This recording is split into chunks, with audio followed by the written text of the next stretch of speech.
Start करते हैं आज का लेक्चर। और चैप्टर नंबर 1 के अंदर डायमेंशंस थी खाली, वो डायमेंशंस आपकी मैंने कवर करवा दी हैं। उसमें जितना भी डायमेंशंस का पोर्शन था वो हमने कवर करवा दिया है।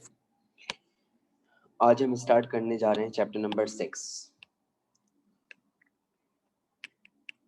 आई रिपीट, चैप्टर नंबर 1 के अंदर डायमेंशंस थी, वो डायमेंशन मैंने आपको कवर करवा दी। आई रिपीट, चैप्टर नंबर 1 के अंदर जो पार्ट बनता है वो डायमेंशंस का है, वो डायमेंशन मैंने कवर करवा दी है। अब मुझसे बार बार कोई ये ना पूछे कि चैप्टर नंबर 1 में और कुछ नहीं है और या कुछ है या बहुत कुछ है, तो मैंने आपको बता दिया चैप्टर नंबर 1 में डायमेंशन थी, वो मैंने आपको कवर करवा दी है। चैप्टर नंबर 3 आप कर चुके हैं। आज मुझे एक और छोटा चैप्टर शुरू करना है जिसमें कंटेंट तो कम है लेकिन इम्पॉर्टेंट है, और उसका नाम है चैप्टर नंबर 6 और वो कहलाता है ग्रेविटेशन। स्टार्ट करना है मुझे चैप्टर नंबर 6 और चैप्टर नंबर 6 का नाम है मेरे पास ग्रेविटेशन। हम ग्रेविटेशन स्टार्ट करने जा रहे हैं।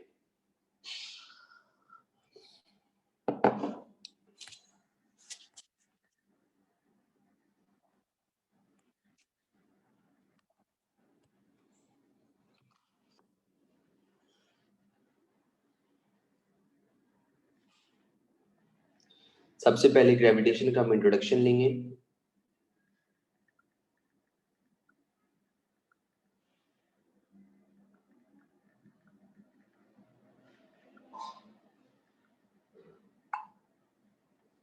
कि ग्रेविटेशन का इंट्रोडक्शन आपके पास क्या होता है। एक बात अपने ध्यान में रखिएगा और वो बात आपके पास क्या है उसको देखते हैं। सबसे पहली बात तो याद रखिएगा, दो मासेस के बीच में जो फोर्स होती है उसको हम कहते हैं gravitational force. The force which exists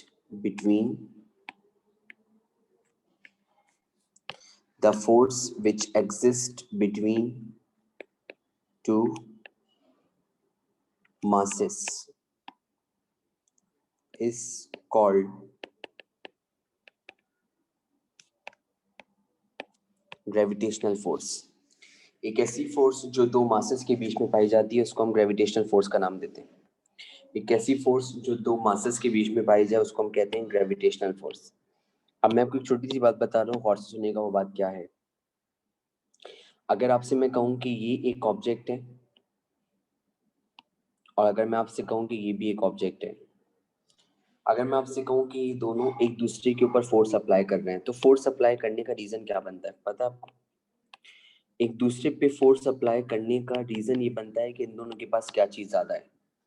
जब जब एक ऑब्जेक्ट दूसरे ऑब्जेक्ट पे फोर्स अप्लाई करता है तो उस ऑब्जेक्ट के पास कोई एक चीज ज्यादा होती है जिसकी वजह से वो दूसरे ऑब्जेक्ट के ऊपर फोर्स अप्लाई करता है, जिसकी वजह से वो दूसरे ऑब्जेक्ट के ऊपर फोर्स अप्लाई करता है।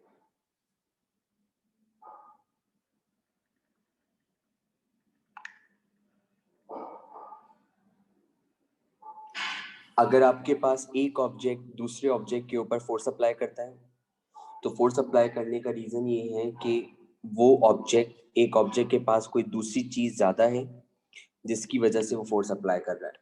अगर मैं आपसे बोलूं कि इन दोनों के पास क्या ज्यादा है, तो आप बोलेंगे इन दोनों के पास मास ज्यादा है। तो जब ये दोनों एक दूसरे के ऊपर फोर्स अप्लाई करेंगे तो ये दोनों एक दूसरे पे फोर्स अप्लाई करेंगे अपने मास की ज्यादा होने की वजह से।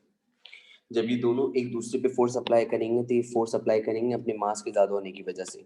सबसे पहले जो कॉन्सेप्ट आता है ना, वो आता है फोर्स अप्लाई होने का, कि कोई भी ऑब्जेक्ट एक दूसरे पे फोर्स कब अप्लाई करते हैं।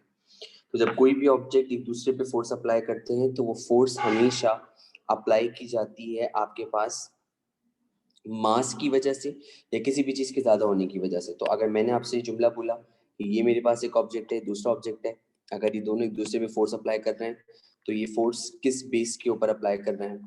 तो ये दोनों जब एक दूसरे पे फोर्स अप्लाई कर रहे हैं तो इसलिए अप्लाई कर रहे हैं क्योंकि इन दोनों के पास कोई एक चीज ज्यादा है, और जो चीज इन दोनों के पास ज्यादा है वो क्या है? मास। तो ये दोनों एक दूसरे के ऊपर मास की वजह से फोर्स अप्लाई कर रहे हैं।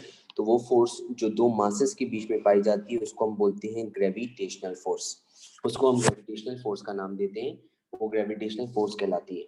अगर मैं आपसे कहूँ कि ये दो तार हैं, एक पे है पॉजिटिव चार्ज और एक पे है नेगेटिव चार्ज, और अगर मैं बोलूँ कि ये दोनों पे एक दूसरे पे अप्लाई कर रहे हैं फोर्स, अगर ये दो तार हैं, एक पे पॉजिटिव चार्ज है और एक पे नेगेटिव चार्ज है, अगर मैं बोलूँ कि दोनों तार हैं, एक पे पॉजिटिव चार्ज है और एक पे नेगेटिव चार्ज है, तो जब ये दोनों एक दूसरे पे फोर्स अप्लाई करेंगे तो ये किसकी वजह से अप्लाई करेंगे? तो आप बोल रहे हैं जो इनके पास ज्यादा होगा, तो इनके पास क्या ज्यादा है? चार्ज। तो इसका मतलब जब ये दोनों एक दूसरे पे फोर्स अप्लाई करेंगे तो अपने चार्ज की वजह से अप्लाई करेंगे, और इन दोनों की वजह से जो फोर्स बनेगी वो बनेगी इलेक्ट्रोस्टैटिक फोर्स। तो आप देख सकते हैं न्यूटन ने बड़ा आसान तरीका बताया फोर्स का, कि फोर्स लगने का कॉन्सेप्ट क्या है। जब जब दो बॉडीज एक दूसरे पे फोर्स अप्लाई करती हैं तो एक बॉडी के पास कोई एक चीज ज्यादा होती है जिसकी वजह से वो दूसरी बॉडी के ऊपर फोर्स अप्लाई करती है। तो अगर ये दो बॉडीज एक दूसरे के सामने रखी हुई हैं तो इन दोनों के पास क्या ज्यादा है? मास। तो जब ये एक दूसरे पे फोर्स अप्लाई करेंगी तो ये अपने मास की वजह से अप्लाई करेंगी, और मास की वजह से जो फोर्स लगती है उसको ग्रेविटेशनल फोर्स का नाम दिया जा रहा होता है। ग्रेविटेशन फोर्स एक ऐसी फोर्स है जो दो मासेस के बीच में पाई जा रही होती है। The force which exist between two masses is known as gravitational force. अब जरा गौर से सुनिएगा। उसके बाद आता है एक डेफिनेशन और उस डेफिनेशन का नाम है gravitational field. The question is that ये ग्रेविटेशनल फील्ड क्या है? ग्रेविटेशनल फील्ड को हम डिफाइन करते हैं the region around an earth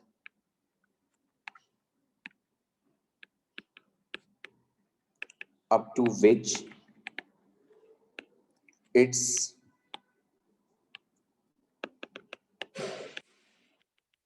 gravitational effects can be felt.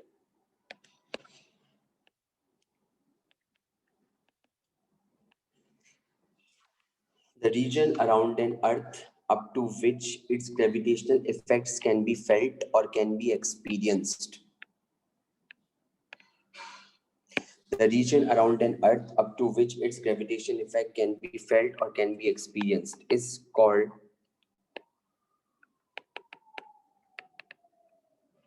Gravitational field. उसको हम ग्रेविटेशनल फील्ड का नाम देते हैं। अगर आपसे कोई पूछेगा ग्रेविटेशनल फील्ड क्या है, तो आपने बोलना है अर्थ के अराउंड एक ऐसा रीजन जहां तक आप इसके ग्रेविटेशनल इफेक्ट को एक्सपीरियंस कर सकते हैं। अर्थ के अराउंड एक ऐसा रीजन जहां तक उसके ग्रेविटेशन इफेक्ट को एक्सपीरियंस किया जा सकता है, वो कहलाती है ग्रेविटेशन फील्ड। क्या मतलब है इसका, जरा गौर से देखिए। ये मौजूद है जमीन, जमीन यानी कि ये अर्थ। आपको पता होना चाहिए कि अगर मैं एक ऑब्जेक्ट को यहाँ रखूंगा तब भी वो अर्थ की जानिब अट्रैक्ट होगा सेंटर के, अगर मैं यहाँ रखूंगा तब भी अर्थ के सेंटर की जानिब अट्रैक्ट होगा, यहाँ रखूंगा तब भी अर्थ के सेंटर की जानिब अट्रैक्ट होगा। इसका मतलब यहाँ भी ग्रेविटेशनल फील्ड है, यहाँ भी ग्रेविटेशनल फील्ड है, यहाँ भी ग्रेविटेशनल फील्ड है। लेकिन अगर मैंने एक ऑब्जेक्ट यहाँ रखा तो मैंने देखा कि it is not attracted towards अर्थ, इसका मतलब इस पॉइंट पे ग्रेविटेशनल फील्ड नहीं है। तो अर्थ के अराउंड एक रीजन है, रीजन का मतलब एरिया है, उस एरिया तक जहां तक उसकी ग्रेविटेशनल इफेक्ट को एक्सपीरियंस किया जा सकता है, उस एरिया को हम अपनी आम जबान में नाम देते हैं क्या? Gravitational field. और ग्रेविटेशनल फील्ड कहलाता है। अगर आपसे कोई पूछेगा ग्रेविटेशनल फील्ड क्या है, तो आप बोलेंगे ग्रेविटेशनल फील्ड अर्थ के अराउंड एक रीजन है जहां तक उसकी ग्रेविटेशनल इफेक्ट को हम एक्सपीरियंस कर सकते हैं, उसको हम अपनी आम जबान में कहते हैं ग्रेविटेशनल फील्ड। जिस तरह आपके पास एक ग्राउंड होता है क्रिकेट का जहाँ क्रिकेट खेली जाती है, तो क्रिकेट के ग्राउंड का एक एरिया होता है जहां तक क्रिकेट खेली जा सकती है। इसी तरह आपके पास जमीन के अराउंड एक जाल बिछा हुआ है, और वो जाल जमीन की कशिश यानी कि अट्रैक्शन की गवाही देता है, और हम हर ऑब्जेक्ट को देखते हैं कि वो अर्थ की जानिब खिंचा चला आ रहा है, तो उसको हम बोलते हैं ग्रेविटेशन फील्ड। अब मेरा जुमला सुनिएगा जरा गौर से, मैं क्या बोल रहा हूँ। अगर आपकी डेस्क पे एक बुक रखी हुई है ना जहाँ पे आप क्लास ले रहे हैं, उसकी भी ग्रेविटेशनल फील्ड है। अगर एक इंसान है, अगर वो फर्श पे खड़ा हुआ है, उसकी भी ग्रेविटेशनल फील्ड है, क्योंकि इसका मास है। हर मास की ग्रेविटेशनल फील्ड। अगर ये एक पेन रखा हुआ है, इसकी भी ग्रेविटेशनल फील्ड है, लेकिन इनकी ग्रेविटेशनल फील्ड्स को हम कभी भी एक्सपीरियंस नहीं कर सकते। इनकी ग्रेविटेशनल फील्ड्स को हम कभी भी एक्सपीरियंस नहीं कर सकते। अगर आपसे कोई पूछे हम इनकी ग्रेविटेशनल फील्ड को एक्सपीरियंस क्यों नहीं कर सकते, तो आप जवाब देंगे क्योंकि इनके मासेस बहुत कम है। इसका भी मास कम है, इसका भी मास कम है और इसका भी मास कम है। तो किसी ने कहा आप मुझे ना अपनी बात से कन्विंस करें कि ग्रेविटेशनल फील्ड है, तो आप उसको कन्विंस करेंगे अर्थ की मिसाल देके। अर्थ इस वक्त हमारे पास एक सबसे बड़ा ऑब्जेक्ट है। अर्थ से बड़ा ऑब्जेक्ट कोई नहीं है, अर्थ ही एक सबसे बड़ा ऑब्जेक्ट है और उसका मास बहुत बहुत बहुत बहुत ज्यादा है। तभी उसके ग्रेविटेशनल इफेक्ट को एक्सपीरियंस किया जा सकता है, तभी उसके ग्रेविटेशनल इफेक्ट को एक्सपीरियंस किया जा सकता है। अर्थ आपको अट्रैक्ट नहीं कर रही, आप भी अर्थ को अट्रैक्ट कर रहे हैं। You also attracted towards earth and earth is also attracting you. ये दोनों चीजें एक दूसरे को अट्रैक्ट कर रही हैं। अर्थ भी आपको अट्रैक्ट कर रही है, आप भी अर्थ को अट्रैक्ट कर रहे हैं, लेकिन हम जो अर्थ की अट्रैक्शन है हमारी तरफ उसको एक्सपीरियंस नहीं कर सकते। क्यों? क्योंकि हमारा मास कम है। लेकिन अर्थ की जो अट्रैक्शन हमारे पर है हम उसको एक्सपीरियंस कर सकते हैं। क्यों? क्योंकि अर्थ का मास ज्यादा है। तो मैं कहना चाह रहा हूँ जितने भी मासेस होते हैं उन सब की ग्रेविटेशनल फील्ड होती है, लेकिन उनको हम प्रॉपरली ऑब्जर्व नहीं कर सकते। इसलिए नहीं कर सकते क्योंकि उनके मासेस कम होते हैं और अर्थ का मास सबसे ज्यादा है फिलहाल। अगर हम सिर्फ अर्थ की बात करें तो अर्थ के ऊपर अर्थ का मास सबसे ज्यादा है और उस हिसाब से आपके पास यहाँ पे इसके ग्रेविटेशनल इफेक्ट को एक्सपीरियंस किया जा सकता है। तभी अर्थ की ग्रेविटेशनल फील्ड पर्सनली एक्सपीरियंस की जा सकती है। इसी चीज के ऊपर एक लॉ बना और उस लॉ को बोलते हैं Newton's law of universal gravitation. इसी चीज के ऊपर एक लॉ बना और उसको बोलते हैं Newton's law of universal gravitation. अब इसके अंदर कहने को तो लॉ बहुत आसान है, लेकिन बहुत सारी बारीकियां हैं। अगर आप चाहते हैं कि आपके एमसीक्यू सही हो तो उन बारीकियों को ध्यान से सुनिएगा। Every body in the universe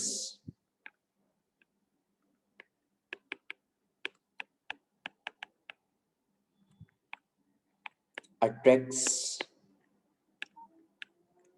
another body with a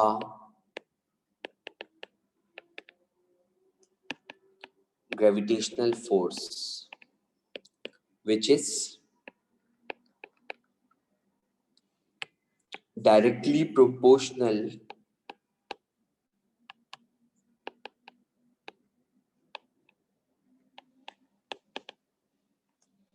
to the product of their masses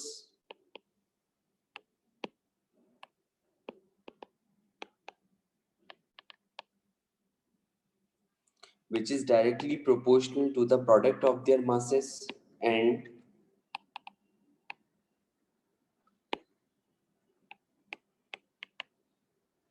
inversely proportional to the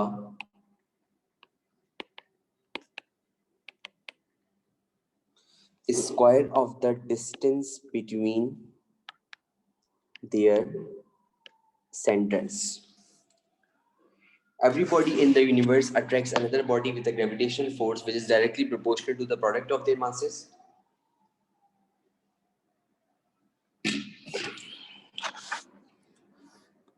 and inversely proportional to the square of the distance between their centers.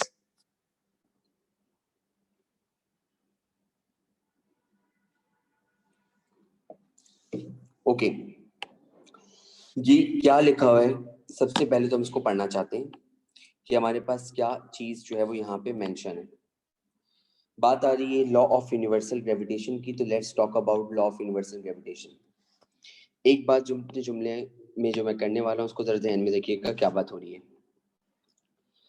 एक तो आपके पास अगर ये एक body है और अगर ये दूसरी बॉडी है, डिस्टेंसेस हम जब भी लेते हैं ना तो हमेशा हम लेते हैं एक बॉडी के सेंटर से दूसरी बॉडी के सेंटर तक।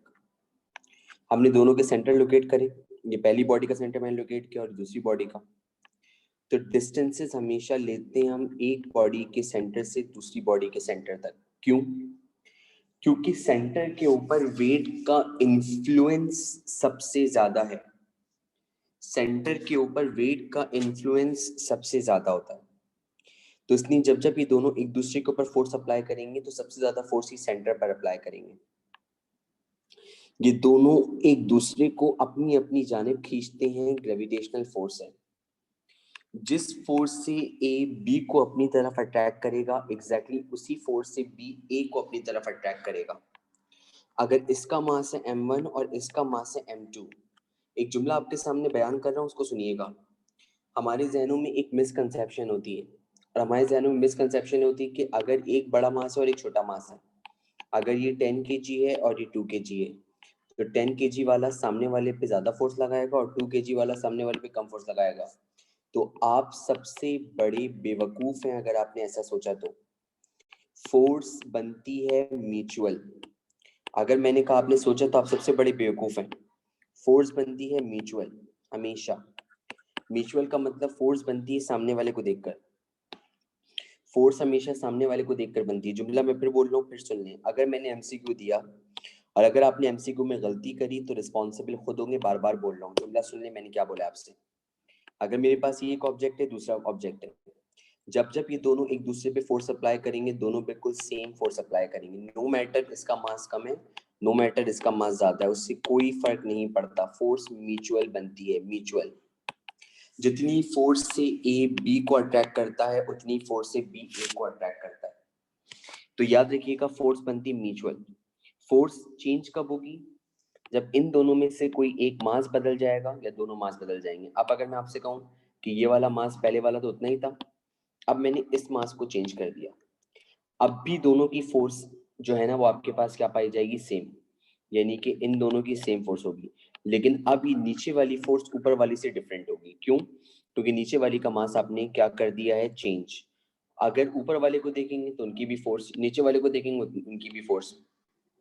जितनी फोर्स से ए बी को अट्रैक्ट कर रहा है, उतनी फोर्स से बी ए को अट्रैक्ट कर रहा है। जितनी फोर्स से बी को अट्रैक्ट कर रहा है, उतनी फोर्स से बी ए को अट्रैक्ट कर रहा है।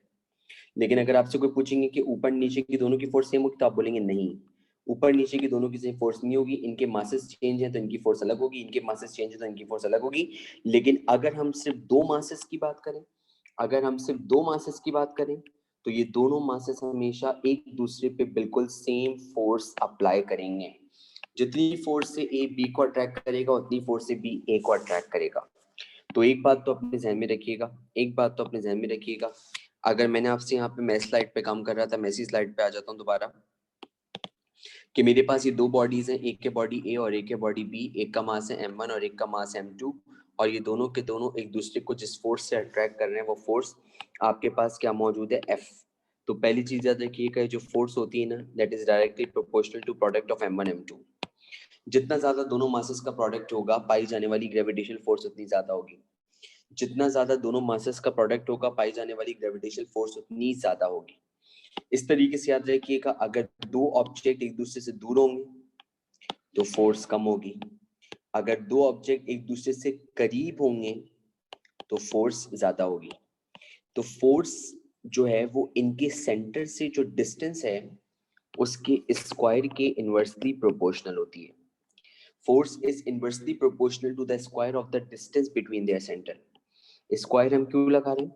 स्क्वायर हम इसलिए लगा रहे हैं क्योंकि हमें इक्वेशन बनानी होती है डायमेंशनली करेक्ट। अगर हमने स्क्वायर के बगैर इक्वेशन लिखी तो हमारी इक्वेशन डायमेंशनली इनकरेक्ट होगी, स्क्वायर के साथ वो डायमेंशनली करेक्ट बनेगी। तो पहला रिलेशन मैंने आपके सामने लिखा है प्रोपोर्शनल टू m1 m2, और दूसरा मैंने लिखा है प्रोपोर्शनल टू 1/r²। अगर हम ये दोनों याद कर लें तो Newton's law of universal gravitation की बन जाती है क्या? स्टेटमेंट। और Newton's law of universal gravitation की स्टेटमेंट ये कहती है कि हर एक बॉडी दूसरी बॉडी को अट्रैक्ट करती है, हर एक बॉडी दूसरी बॉडी को अट्रैक्ट करती है, और जिस फोर्स से वो अट्रैक्ट करती है वो ग्रेविटेशनल फोर्स है। जिस फोर्स से वो अट्रैक्ट करती है वो ग्रेविटेशनल फोर्स है। हर एक बॉडी दूसरी बॉडी को अट्रैक्ट करती है, और जिस फोर्स से वो उसको अट्रैक्ट करती है वो ग्रेविटेशनल फोर्स कहलाती है। जो ग्रेविटेशनल फोर्स होती है वो दोनों मासेस के प्रोडक्ट के डायरेक्टली प्रोपोर्शनल होती है, और उनके सेंटर से जो डिस्टेंस है उसके स्क्वायर के इनवर्सली प्रोपोर्शनल होती है। जब इन दोनों को हम कंबाइन करते हैं तो कंबाइन करने के लिए लेफ्ट हैंड साइड कॉमन आ जाएगी, एफ प्रोपोर्शनल, और राइट साइड पे जितनी चीजें थी मल्टीप्लाई हो जाएंगी। तो ये बन गया m1 m2 upon r²। When you will remove the proportionality, जब आप इसकी प्रोपोर्शनलिटी रिमूव करेंगे तो आपको एक कांस्टेंट मिलेगा, और कांस्टेंट यहाँ पे आता है कैपिटल जी, जिसको हम बोलते हैं F is equal to G m1 m2 upon R square, और ये जी कहलाता है यूनिवर्सल ग्रेविटेशनल कांस्टेंट। इस जी को कहते हैं यूनिवर्सल ग्रेविटेशनल कांस्टेंट, याद रखिएगा। फॉर ऑल दोज पीपल जिनके लिए फॉर्मूला पहली बार है, खासतौर पे वो, इस जी को हम कहते हैं यूनिवर्सल ग्रेविटेशनल कांस्टेंट, और फॉर्मूला है F is equal to G m1 m2 upon R square, और ये जी यूनिवर्सल ग्रेविटेशनल कांस्टेंट कहलाता है। इसको यूनिवर्सल ग्रेविटेशनल कांस्टेंट का हम नाम दे रहे होते हैं, ठीक है, और इसको कहा जाता है हमारी आम जबान में कैपिटल जी। इसकी जो वैल्यू है वो पूरी कायनात में सेम रहती है, not just in the whole world but in the whole universe. आप इस कायनात में कहीं पे भी चले जाएं, आप अर्थ पे रहें, आप मून पे जाएं, आप मार्स पर जाएं, या फिर आप कहीं पे भी चले जाएं, वो आपके पास इसकी जो वैल्यू वो बिल्कुल सेम रहेगी। और इसकी वैल्यू हमारे पास होती 6.67 एक्सपोनेंट -11 न्यूटन मीटर स्क्वायर पर किलोग्राम स्क्वायर।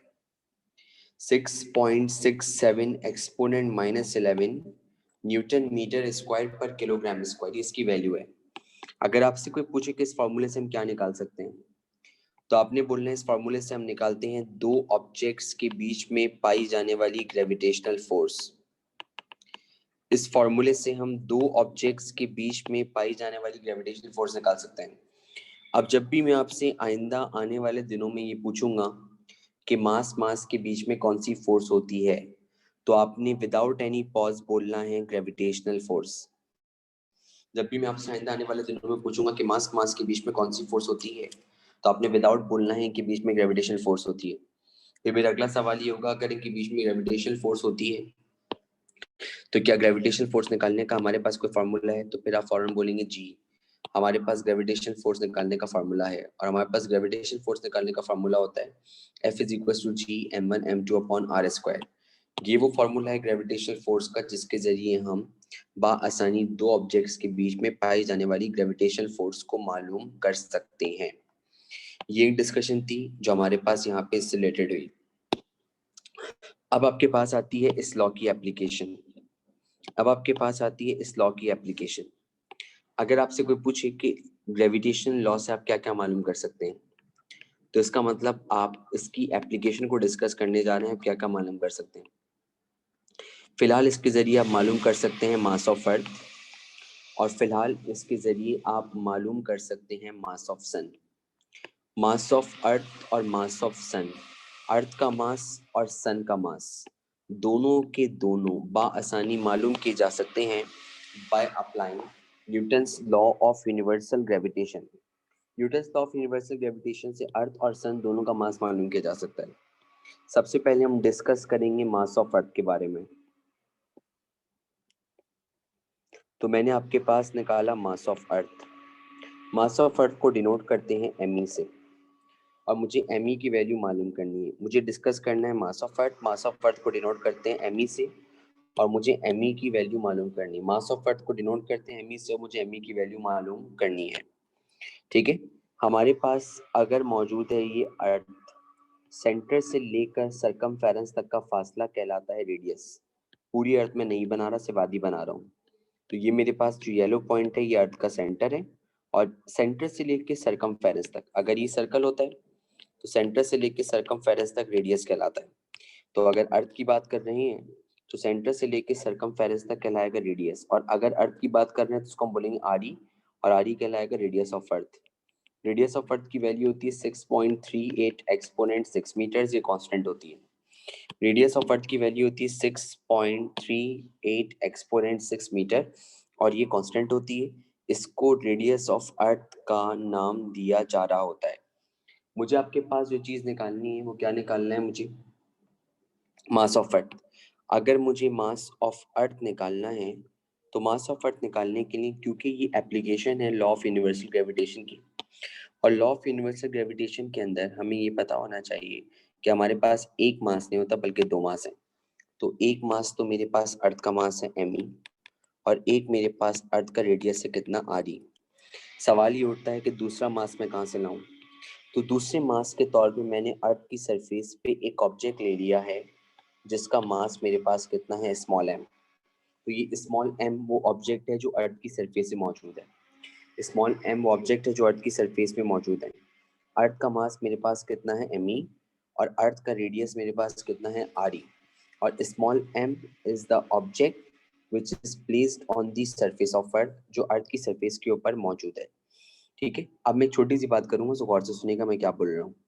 अगर मैं आपसे कहूँ कि अर्थ का मास है, आप बोलेंगे बिल्कुल है। अगर मैं कहूँ ऑब्जेक्ट का मास है, आप बोलेंगे बिल्कुल है। अर्थ का भी मास है, ऑब्जेक्ट का भी मास है। मास मास के बीच में होती ग्रेविटेशनल फोर्स। तो मुझे निकालनी है gravitational force between earth and object. मुझे निकालनी है gravitational force between earth and object. मैं जानना चाहता हूँ कि अर्थ और ऑब्जेक्ट के बीच में कितनी ग्रेविटेशनल फोर्स एग्जिस्ट कर रही है। तो अर्थ और ऑब्जेक्ट के बीच में जो ग्रेविटेशन फोर्स होगी वो होगी F is equal to G m1 m2 अपॉन r square. This is the gravitational force between earth and object. ये वो ग्रेविटेशनल फोर्स है जो अर्थ और ऑब्जेक्ट के बीच में मौजूद है। अब एक मास की जगह पे आ जाएगा अर्थ का मास विच इज me, एक मास की जगह आ जाएगा ऑब्जेक्ट का मास विच इज m और r की जगह पे आ जाएगा re। r की जगह पे आ जाएगा re। एक मास की जगह अर्थ का मास me, एक मास की जगह ऑब्जेक्ट का मास m और r की जगह पे आ जाएगा re। अब ये सब्स्टिट्यूशंस उठाइए और इस इक्वेशन में पुट कर दीजिए। तो ये सब्स्टिट्यूशंस मैंने उठाई और इस इक्वेशन में पुट करी तो ये बना F is equal to G m और नीचे आ गया re स्क्वायर। तो मेरे पास सब्स्टिट्यूशन उठाने के बाद ये फॉर्मूला बन गया F is equal to G m और नीचे मेरे पास क्या आ गया re स्क्वायर। आप जरा गौर से देखिएगा, आपके पास मौजूद है इस वक्त ये अर्थ और अर्थ की सरफेस के ऊपर मौजूद है ये ऑब्जेक्ट। हमें पता है कि अर्थ हर ऑब्जेक्ट को अपने सेंटर में जानिब खींचने के लिए फोर्स अप्लाई करती है जो कहलाती है वेट। ग्रेविटेशनल फोर्स भी चाहती है कि ऑब्जेक्ट मूव करे towards the centre of the earth और वेट भी चाहता है कि ऑब्जेक्ट मूव करे towards the centre of the earth. तो इसका मतलब अर्थ इस ऑब्जेक्ट को सेंटर की जानिब खींचने के लिए जो फोर्स अप्लाई कर रही है एक और वो कौन सी है, वेट। तो इसका मतलब यहाँ पे इस ऑब्जेक्ट के ऊपर एक फोर्स अप्लाई हो रही है वेट की और आपको पता है कि weight is the product of mass and acceleration due to gravity. तो इस ऑब्जेक्ट के ऊपर एक और फोर्स लग रही है वेट और वो आपके पास mg के बराबर है। इसको मैंने लेबल करा है क्वेश्चन नंबर 1, इसको मैंने लेबल किया है क्वेश्चन नंबर 2। अब इन दोनों को मैंने इक्वेट किया और इक्वेट करने पे मुझे राइट हैंड साइड ऑब्वियसली बात है मैं इक्वेट करूंगा। एक तो मैंने इन दोनों के अंदर निकाली gravitational force and the formula which I got for gravitation force have been written with equation number 1 and also we cannot deny a fact. This object is attracted towards earth with a force which is equal to its weight. ये object अर्थ की जानिब जिस force से attract हो रहा है वो कौन सी फोर्स है, वेट की फोर्स। और वेट की फोर्स भी चाहती है कि हम ऑब्जेक्ट को जो है वो अर्थ के सेंटर की जानिब लेकर जाएं और ग्रेविटेशन फोर्स भी चाहती है कि ऑब्जेक्ट जो है वो अर्थ के सेंटर की जानिब मूव करे। तो इसका मतलब ये है कि हमने एक F इक्वल टू डब्ल्यू यानी कि W इक्वल टू mg लगा दिया। अब हम इनको इक्वेट करने जा रहे हैं क्वेश्चन नंबर 1 और क्वेश्चन नंबर 2 को। तो जब मैंने इसको इक्वेट किया तो यहाँ से मुझे मिला mg और यहाँ से मुझे मिला g m upon r square. तो ये मैंने लिखा g m upon r square और यहाँ से मुझे मिल गया mg। लेफ्ट के m से राइट का m क्या हुआ, कैंसिल। अब आपके पास यहाँ पे क्या बचा भाई, g अपॉन r स्क्वायर और यहाँ पे आपके पास आ गया g। आपको जो निकालना है मास ऑफ अर्थ उसको आप सेपरेट कर लें। तो मैंने यहाँ लिखा me, यारी का स्क्वायर डिवाइड हो रहा है वहां जाके मल्टीप्लाई हो गया तो ये बन गया आरी का स्क्वायर इंटू जी और कैपिटल जी मल्टीप्लाई नीचे जाके डिवाइड हो गया। आरी का स्क्वायर के साथ ये जी जो है वो मल्टीप्लाई हो गया और कैपिटल जी मल्टीप्लाई हो रहा था नीचे जाके डिवाइड हो गया। तो एम की वैल्यू बनी R E square G upon G. This is the formula which is used to calculate mass of earth. ये वो फॉर्मूला है जिसके जरिए आप मास ऑफ अर्थ कैलकुलेट कर सकते हैं। This is the formula which is used to calculate mass of earth. ठीक है, अब अगर मुझे इसमें ये सारी वैल्यूज मालूम है तो बासानी में मास ऑफ अर्थ निकाल सकता हूँ। आर ई की वैल्यू होती है 6.38 exponent 6 metres, G acceleration due to gravity 9.8 metre पर सेकंड स्क्वायर, और कैपिटल जी है 6.67 एक्सपोनेंट -11 न्यूटन मीटर स्क्वायर पर किलोग्राम स्क्वायर। ये सारी वैल्यूज हमें पता है। अब हम इनको पुट कर देंगे एमई के फॉर्मूले में। तो मैंने इनको छोटा छोटा करके एमई की फॉर्मूले में पुट किया। आर ई की जगह पे आ गया 6.38 एक्सपोनेंट 6 का whole square multiply by 9.8 divide by 6.67 exponent -11। Examiner को पता होता है कि आपको आंसर याद है, और आपको भी पता होता है कि आपको आंसर याद है।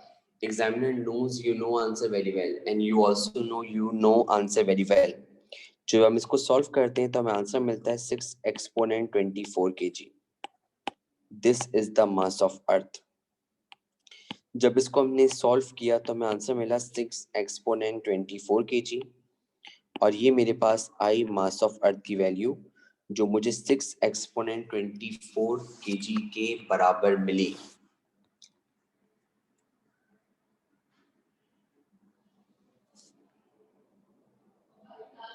ये कांस्टेंट वैल्यू है। हम जिस अर्थ के ऊपर रह रहे हैं उस प्लेनेट का मास है ये, और उस प्लेनेट का मास जो मुझे मिला वो 6 एक्सपोनेंट 24 kg के बराबर मिला।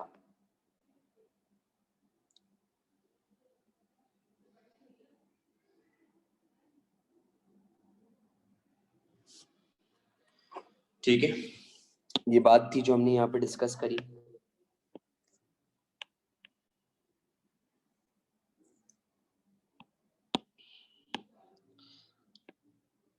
अगला जो चीज आती है वो आती है वॉल्यूम ऑफ अर्थ।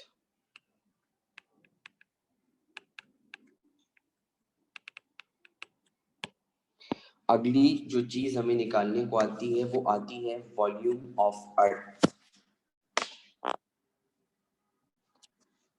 अर्थ का वॉल्यूम मालूम करना है। जिस तरह हमने अर्थ का मास मालूम किया उसी तरह हम अर्थ का वॉल्यूम मालूम करने की भी कोशिश करते हैं।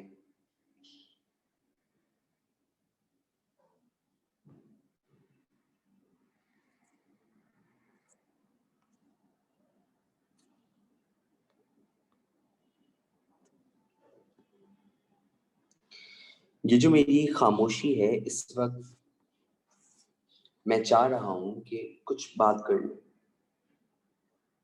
लेकिन फिर मुझे अंदर से मेरा एक जमीन एक चीज बोलता है कि नहीं,